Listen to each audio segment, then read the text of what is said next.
time would be wasted. They got nothing on you. Good morning, everyone. Can you see us? Can you see us through all that fog? Okay, watching tonight The Bachelor Canada, the finale, of course. I am a reality show junkie, as is Kimberly Moffit from Match.com. We're talking about reality shows and love. Okay, so recent survey Match.com did. How many Canadian women would actually go on a reality show to find love? Okay, well, this is such an interesting question because I think we as Canadians are a little more conservative than our American neighbors. And so this recent study by Match.com showed that less than 10% of Canadian women would actually go on a reality series to find love. And that surprises you? It definitely surprises me. I would think more women would want to find love on a reality series, but I think what we're finding is that Canadian women are actually terrified. 47% think that this would be the most terrifying first date ever. Absolutely. You've got the lights, you've got the cameras, and all of this in your face, and it would be, it's terrifying enough to just be the one-on-one, and then you've got all the audience. Okay, so let's talk about, they're down to the final two ladies for this finale tonight. But this is interesting. Blondes have a better chance than brunettes, even though there are no blondes in the finale. Exactly. So the study done by Match showed that the majority of Canadian men prefer blondes. But I think this is amazing, and in my perspective as a psychotherapist and relationship counselor, I know that it's all about your individual chemistry with someone, and you know within those first 15 seconds if you're going to have a rapport, a relationship with them. And I think, you know, the two women that are left standing, both Bianca and Whitney, both of them, he had a reaction to both when he saw them. He said, wow.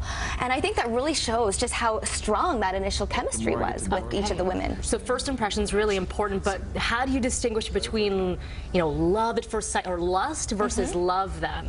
Well, here's where I think Brad, our bachelor, might have a couple of relationship issues. So we might actually, you know, we might have that feeling of lust right at the beginning in chemistry, but it's up to, you know, how do they act with one another and how do they treat one another, and how, I mean, from my perspective, I'm always looking at it from a psychological angle and saying, how do they treat one another? What is that dynamic like? And I think he got rid of a couple of the really good girls just before these last two. Who do you think would have been really good for him?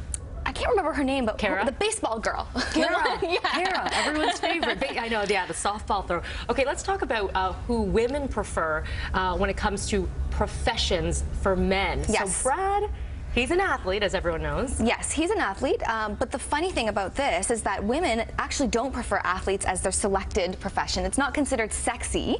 Only 7% of Canadian women would date an athlete. Really? Whereas most Canadian women would prefer to date an entrepreneur. Okay, what's the reasoning behind that? You know, my perspective on it from a psychological angle is that the athletes are a little more risky. So, you know, women might be a little more afraid that they're going to be traveling, maybe there's going to be some cheating or infidelity going on.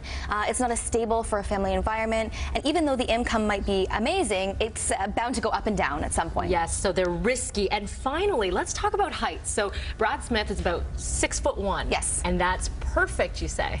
According to Canadian women, that's what they want. So anywhere between 6 foot and 6'2" is kind of the ideal height for Canadian women. Interesting. Very cool. Okay, well, the finale is on tonight. We'll see who he picks. He will choose a brunette. We know that for sure. All right, thank you very much. Again, Kimberly Moffit. She's on Twitter at Kimberly Moffit, also Match.com. We'll be right back here on BC.